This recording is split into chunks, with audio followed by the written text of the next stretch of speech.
Hello and welcome back to Read Becca. So I'm a little maybe extra grungy today, or even less put together than usual. I somehow managed to plan to sleep in and wound up awake at 6:30, wide awake. And it was fortunate because naturally I was awake just in time for a cat puke. So yeah, so that ended up making me wide awake, and yeah, so I've been awake extra early. So that meant I got a lot done, and I have a long weekend this weekend, so I had a lot of plans to get to, projects that I wanted to get done. It's kind of one of those things where, you know how you have like a multi-phase project and phase one just makes things more messy than they were?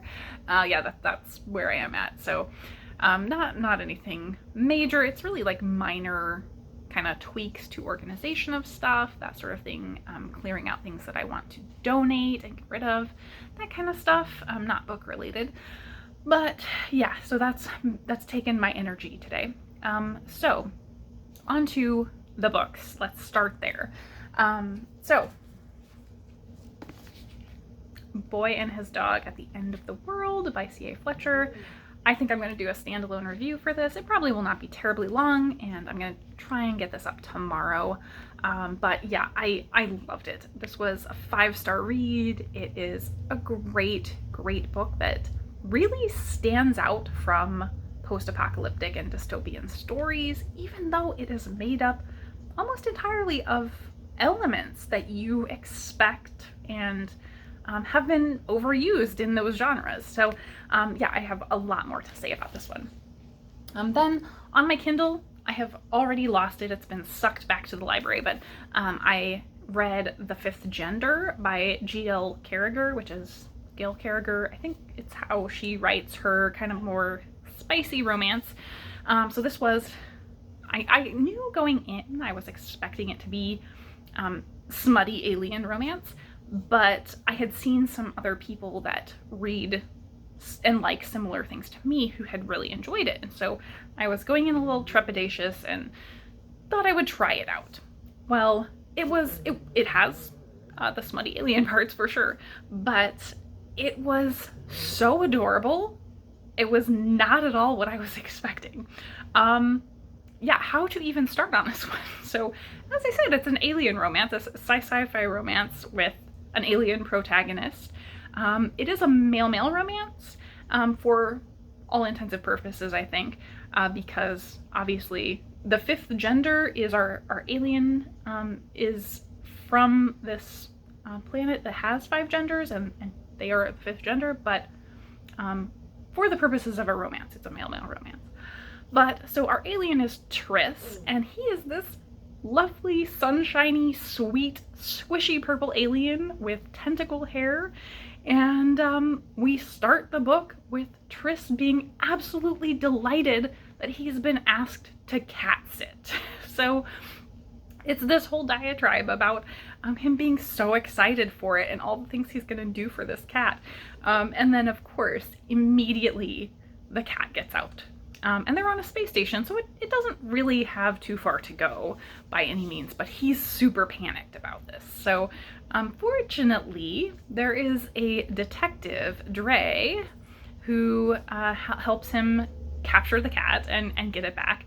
And naturally, Drori is a little bit of a grump, at least on the surface, but we find out almost immediately that they both have secret crushes on one another. And it's so cute.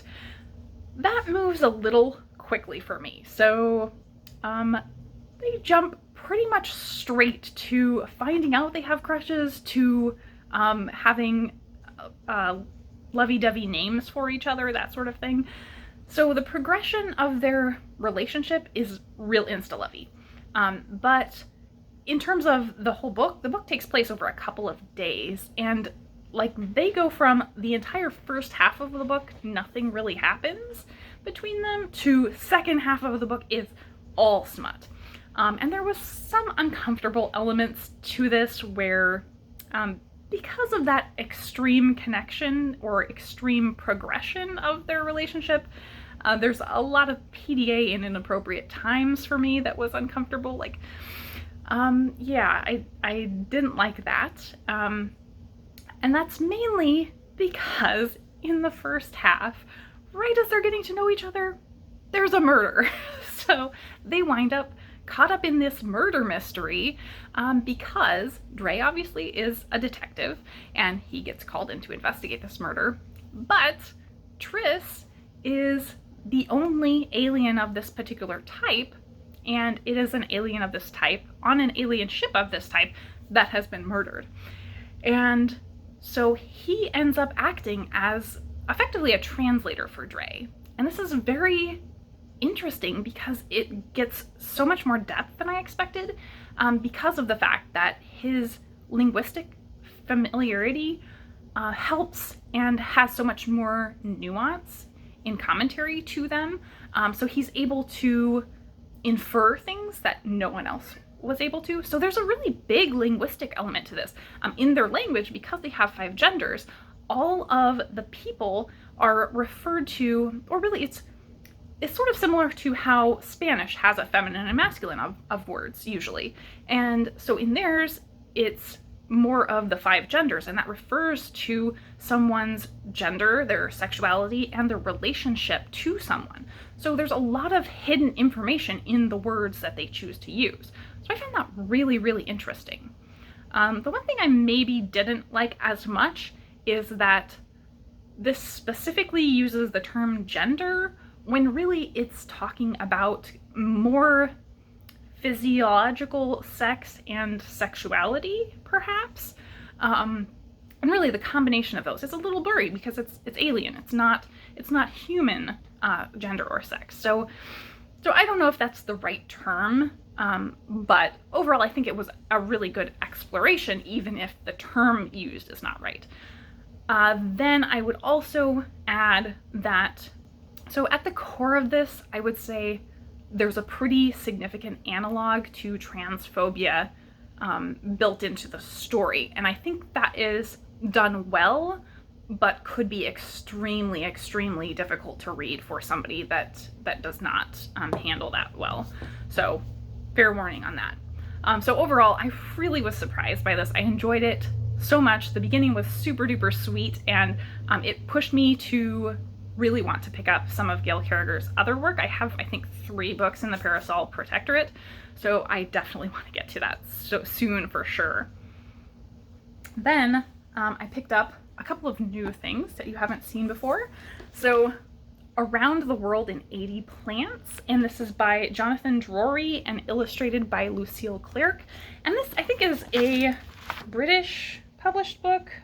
Lawrence King is the publisher, who I'm not familiar with, but this is one I'm so excited to have because back when I was doing my library binge, when my library reopened around May, June, I kept seeing this on the new release shelves. This is a 2021 release, and not picking it up because there were so many things that I had a priority to get to from the library. And then I finally had time to slot it in, and it was gone. So someone had checked it out. So I didn't bother to put a hold on it because it was just kind of a random thing, you know, that I had seen. And so it finally showed back up on the shelf, and I picked it up, and I could not put this down. So I absolutely love, love, love this. This is so good, and I think this is going to be a great gift book for the holidays if you are looking for something for someone who is into plants at all. So this is illustrated through the entire book. Like literally every page is illustrated, even the index. The index is illustrated. And it is really a breakdown where you have the country of origin, the common name, and the scientific name. And then you have just a page or 2 about each plant. And it is so cool. And it's written so densely, but it's passionate and beautifully written. And it packs so much information in there with this beautiful writing. So let me just turn to the first plant. So the first plant is nettle. England nettle, Eurytica doica. The nettles' separate male and female parts are an understated couple. Trusting their pollen to the wind rather than insects, they have no need for gaudy blooms, but instead form little garlands of minute and subtle blossoms. Female flowers dangle in strings like delicate lilac catkins, while the male forms arches of cream or pink-tinged green and sport minuscule catapults that launch finger-length explosions of pollen into the air, an enchantment seen backlit on a summer morning. So it's almost like poetry. It's just so gorgeously written, and really, I mean, there's history, there is information about how it's important to the region, there's information about how it has been scientifically relevant or artistically relevant in these plants for a lot of these. What I found really, really interesting is hearing how we've kept plants that are that have a difficult time surviving. We've kept them going. Saffron and vanilla require a lot of work to keep them going, and have very specific pollination practices that people have to follow. So that was really interesting to learn. And then there are a couple double page spreads that are just gorgeous, but you can turn to literally any page in here and get that same type of beautiful writing and beautiful pictures literally everywhere. So I am obsessed with this, and I'm going to buy myself a copy. So yeah, that one is definitely a 5-star. Then I picked up and read Descender Volume 4. So some terrible person had checked out 4, 5, and 6 after I finished 1, 2, and 3. So I had to actually request this because they have lots of copies. They were just at other branches. So I just got one transferred over from another branch. So I really enjoyed this, and as expected, this is where we really move away from backstory. So in this volume, Driller's backstory that we got in the previous volume really kind of opens up and gets explored a little bit. And we have the forward momentum of everything that has been set up from here, where all of the parts converge is really, I guess, what I will say. So we had multiple different threads, and by the end of this, we finally have all of those connecting in some way. So yeah, I really, really enjoyed this. It did feel a little bit slimmer, I guess, on story. Like almost the entire first issue is just pictures. The one thing I didn't like about this, and this came up in a previous volume as well, is that one of the characters refuses to call another character that they have history with by the name that she wants to be called.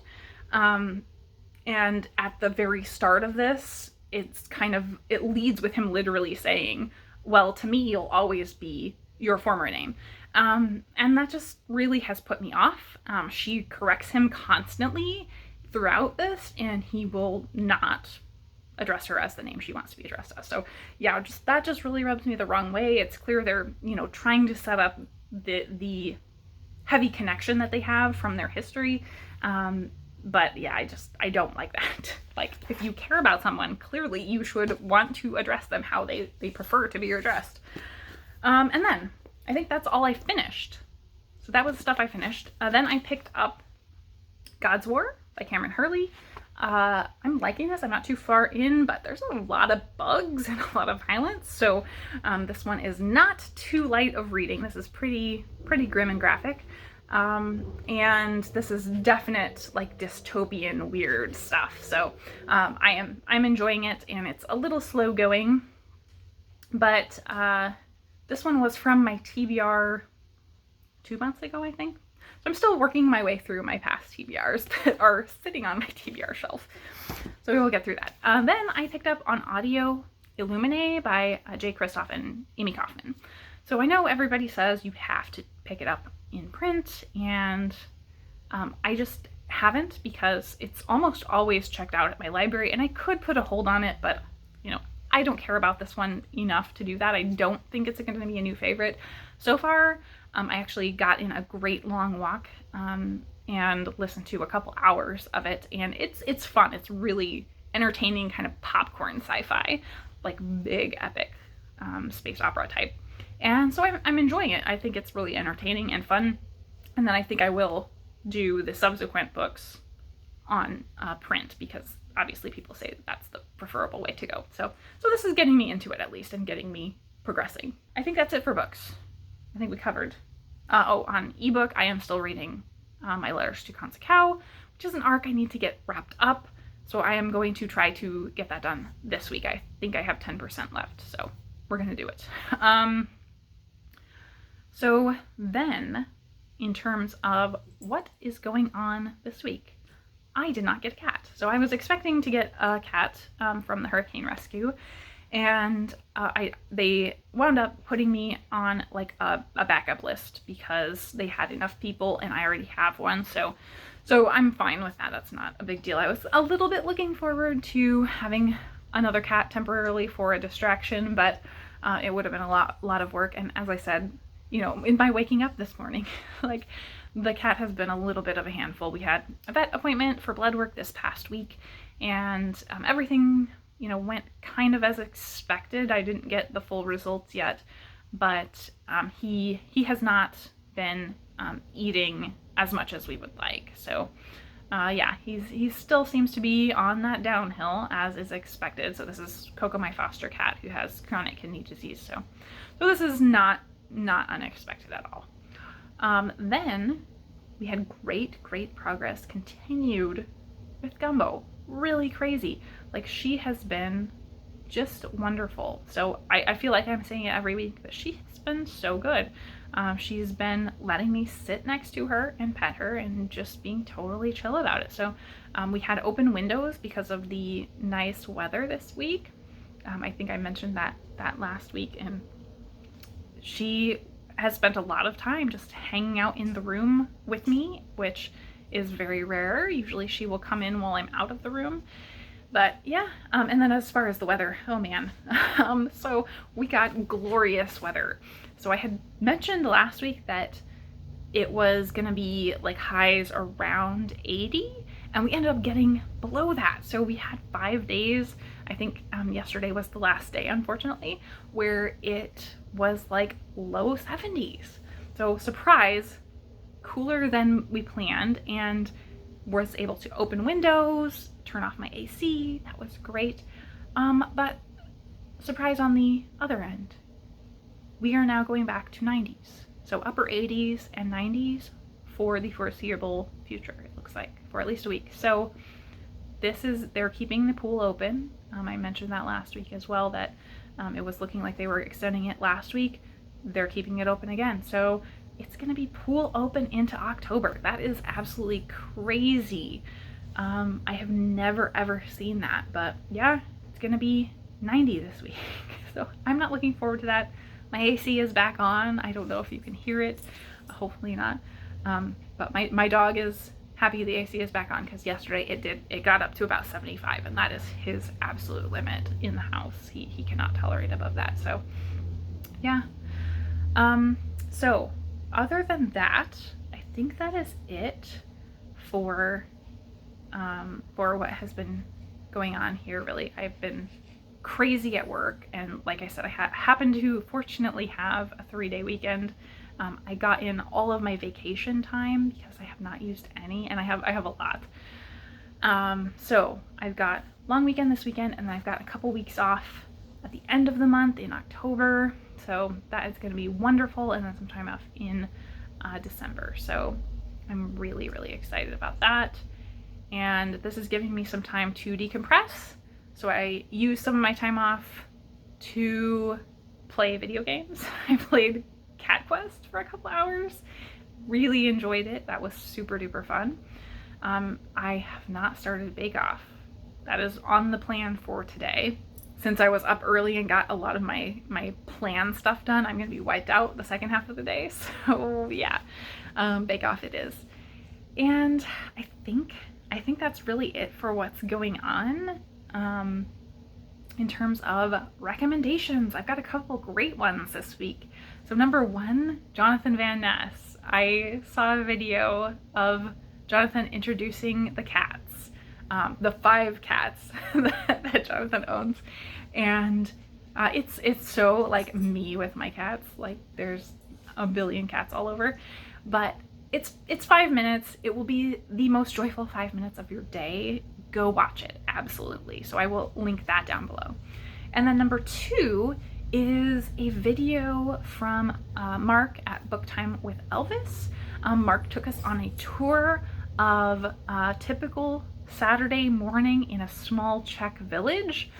So Elvis is the dog, so Elvis does appear in the video, very important appearance, and it's just a joyful, wonderful, cozy video of wandering around this quaint village and a stop off at a cafe to read and wandering with the dog, and it's just so lovely. So I really recommend checking that video out, and if you haven't checked out Mark's channel, absolutely do. Mark is a great eclectic reader. I really enjoy Mark's videos. So I think that is it for me this week. You can look forward to that review hopefully tomorrow of A Boy and His Dog at the End of the World. And then I've got some exciting videos up this week, so yeah, look forward to those. Thanks so much for watching.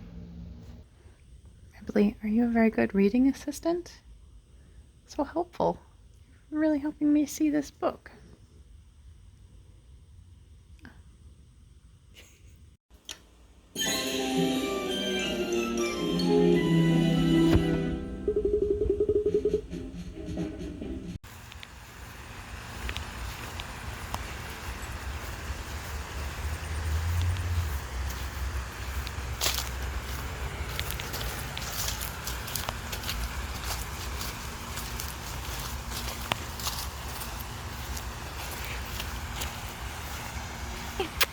Cinnamon, Cinnamon, good boy, good boy.